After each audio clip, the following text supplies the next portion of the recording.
Okay, ready. Okay, well, congratulations on the album. Thank you. This is your 4th release now. Yes. Do you still have that same sense of nerves as you did with the first one, or does it gradually, when you've been doing this for so long, does it gradually become easier? I think the experience has definitely helped. But I don't really get nervous about releasing an album because you just really do your best and then hope people like it. But I get nervous about performances and things like that, live shows, live TVs, things like that I get nervous about.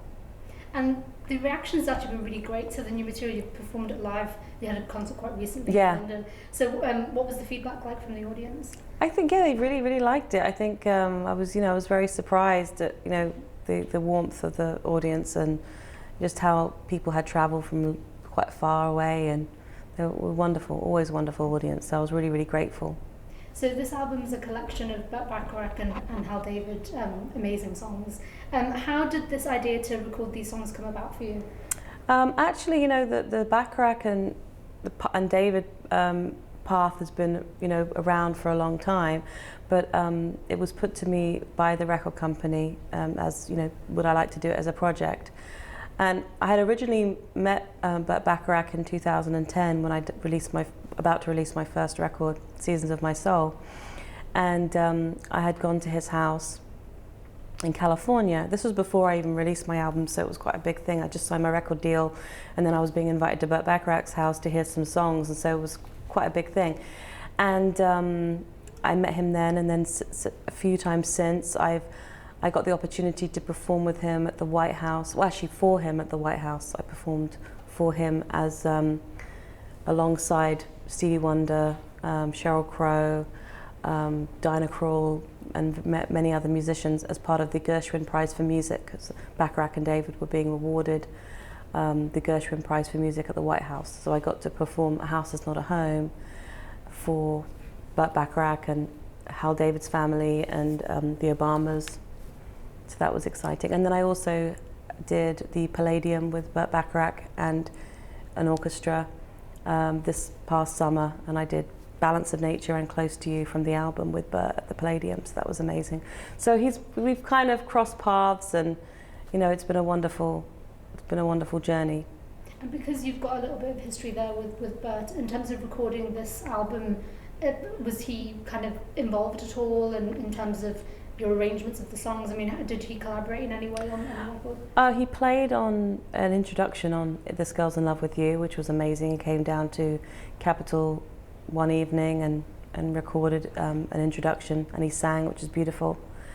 And he also suggested a couple of songs for the album. One was The Last One to Be Loved. The other was In the Land of Make Believe. So we cut the ones that he asked for, and they're both beautiful songs. So he took a great deal of interest in the project. And but as far as his involvement, I mean, he kind of left it to us. I mean, Rob, my husband and the producer of this album, he had worked with Burt for 30 years, so he's effectively been trained by Burt. So I think Burt felt comfortable leaving it in Rob's hands. So it's quite funny when I was reading about how you met your husband. Yeah. Bert's been quite instrumental in a lot of things. I know. You've done some amazing, the performance at the White House, for example, and you met your husband. So yeah. I know he always writes romantic songs, but obviously there must be more to it. He's a bit of a matchmaker as well. Well, and actually I met Rob at a Dionne Warwick event because Rob also works with Dionne Warwick. He still to this day is her music director. He started working with both Burt and Dionne when he was 18. It's a long, long time ago. And, but since the very early 80s. So I forgot my thread now. So yeah, I met Rob at the Albert Hall when he was doing, I was doing a duet with Dionne Warwick. I didn't actually know Rob at the time, I just met him as a colleague. And it wasn't until the following year when I went to Los Angeles on a writing trip that I got to know him properly. But originally I had met him at the Albert Hall at a Dionne Warwick concert. And the rest is history, of course. But in terms of this album, because when you look at the collection of songs from Burt Bacharach, Hal David, I mean, there's countless amazing songs on there, but in terms of choosing which ones you were going to record, I know you said that did make some suggestions, but was it actually quite challenging to kind of look through all their material, decide what you wanted to put your voice to and your stamp on? Was that quite challenging? That bit was actually the fun bit, to listen to all the music and to go through it all. That's the bit I really enjoy. And also because Rob and I are married, we're going through all this stuff in quite a domestic situation. So I could be doing the dishes and he could be playing the piano, and we're running something thinking, oh, should we try this, should we try that, let's try a different key. There was a really nice organic approach, to the pre-production stage of the record. It was really nice. And so that was actually a really enjoyable, the challenge came to when we decided to record it and do it for real, but the joy was really going through all the music and picking out the songs that we wanted to do. And do you actually have a favourite, or is that too difficult? I think everyone's got different favourites from that catalogue. I think we all have different songs that we love. I think What the World Needs Now Is Love, I think, is my favourite. And let's talk a bit about that, because we're going to have a music video for that song. Yes. We're doing that with this interview. So in a weird way, that's incredibly poignant right now, that song, when you think about the lyrics and the state of the world right now. Why do you love that song so much? Why does it speak to you? Well, because I really, throughout this whole process of working on this project, I really fell in love with Hal David, and that's why I decided to call the album This Girl's in Love, because I said to Rob halfway through, I said, oh, I think I'm in love with Hal. Like I think I love him, because I just love his soul, and I loved, his thoughts on the world, and also his worries. I could really sense his concern, and for a lot of the time, I think during the time of Vietnam was when he wrote a lot of music, and he was. I feel from his music, and I don't know him, but I didn't know him personally, but I feel from his music that he was a pacifist and longed for peace. So I feel like it's really important that Hal's words come through at this time, because he felt the same way during the Vietnam era. But yeah, the world is, there's a lot of things going on at the moment that are really, we haven't seen, on a scale we haven't seen before. We haven't seen a refugee crisis like this in Europe. We haven't seen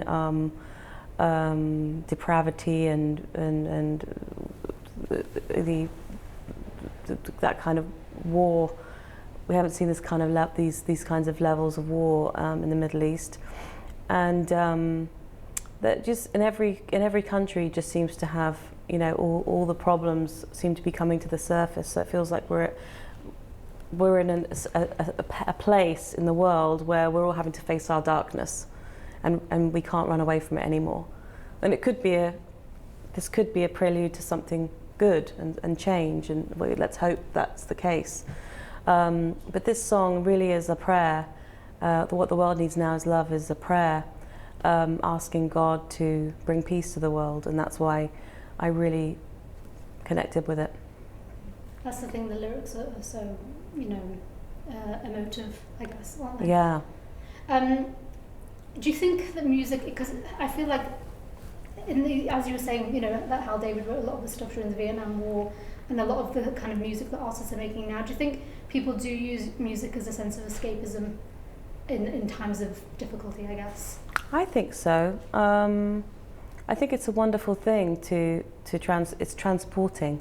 Good music can transport you somewhere better. Physically it contains vibrations that can change your vibration. It can take you from one mood to another mood, because sound is vibration, and we are vibration, and it can actually change you. It can physically change you. So I'm a big believer in that, and absolutely, that's how I got into music, because I love the transporting nature of music. And when I was reading into your past, I understand that your family's quite musical, your siblings played music. How instrumental was your upbringing in how you've kind of then approached your actual career in terms of your music?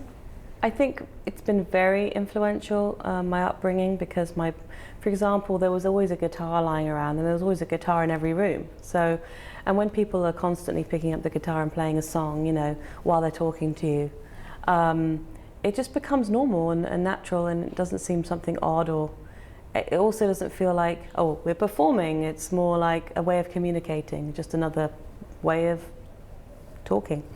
And my brother Chris, he's an excellent songwriter, and he wrote his own poems, and I thought he was amazing. I was his biggest fan, and I used to get a BBC, you know those old BBC tape recorders, the ones, the flat ones. I used to go and get my, whenever he was playing his guitar in his room, I'd go and get the tape recorder, and I'd come sit next to him, and I'd just sit with my recorder, a tape recorder, and record him, and then I'd go back to my bedroom and learn all his songs, and then I could, you know, sing along with him. And he was actually really good with letting me join in, you know, when they had a band room and they had a microphone set up, and I wanted to sing on the microphone, they were like, oh, go on then, you know, pick her up, put her on here's a box, you can, you know, you can do backing vocals, you know, so it was cool. They didn't say go away, you know, but they were playing terrible punk music. I mean, this is like 1980, 1984. But yeah, so there was, you know, musical instruments lying around, amps, microphones, drum kits. So I think it was just normalized. Music was normalized. And your household, I guess, is still musical. I mean, you were talking before about when you were making this album that you might be washing the dishes while your husband was. Yeah. So what is it like at home? Is there just always constantly singing music? You know, is that just something that you can't imagine life without? I know, I definitely can't imagine life without it. But, you know, there's musical instruments lying around, and you know, obviously my husband can play lots of different instruments and everything else. Yeah, there's definitely always music going on in the house. And in terms of both of you, I mean, because you know, if you are at home, do you ever get inspiration in like weird places? Like you could literally just be like at home on the sofa, and then all of a sudden an idea will come up for a song. I mean, where do you draw those inspirations from? I think that, you know, life, you know, you live your life and you have thoughts and you have feelings. Excuse me. I'll do that again. You know, you go through life and you live your life and you have thoughts and observations and feelings about things, and you respond to your environment and people in your environment, and then, you know, collect those ideas and thoughts and feelings. And then sometimes Rob and I, or by myself, I might sit down and just improvise.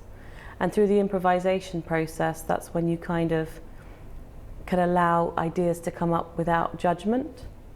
And then I tend to record the improvisations and then leave them and don't listen to them, and then come back to them when maybe a few weeks later to see if there's anything in there that stands out. And usually if it's got soul or something real and got real heart to it, it will jump out.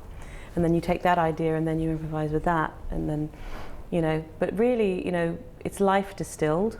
So, and that's why I think a lot of musicians find it hard to write really quickly, or when they're on the road, or when they're doing promotion or whatever, because it's really quite a lot of life that needs to be distilled in an album's worth of material.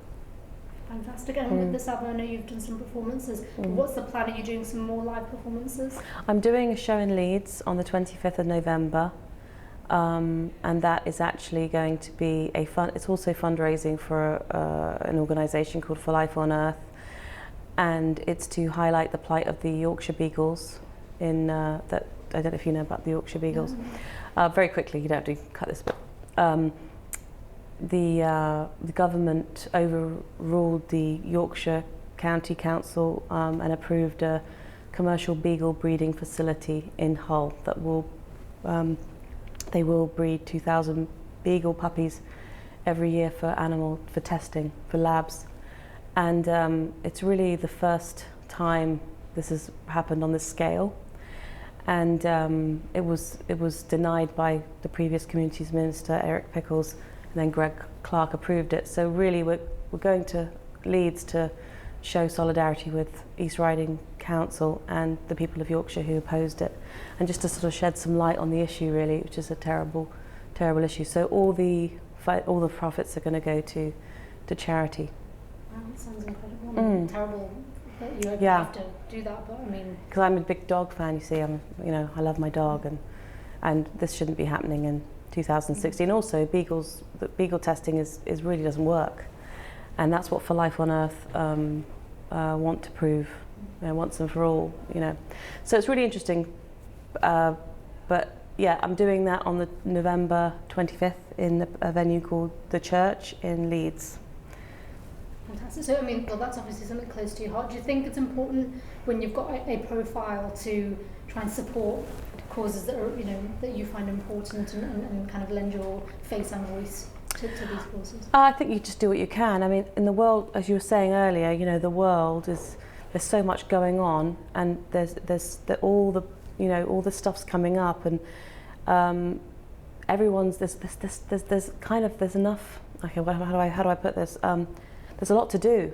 There's a lot to do, and not everybody will care about this, the Beagle testing in the way that I will, but they might care about something else.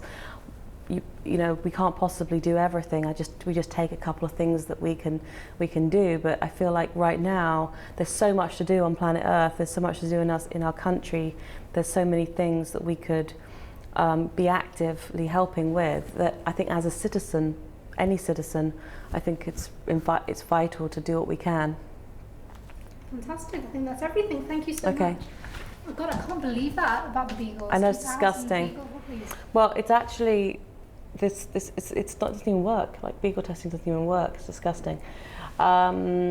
It's money. It's a commercial. It's an American company. They're coming in. They're breeding these beagles. There's a big campaign. Save the Yorkshire Beagles. Yeah. Oh yeah. I know maybe it sounds ignorant on my part, but I don't think things like that could happen nowadays. UK, especially in the UK. I know. I feel like in the developed world. China might do it. Yeah.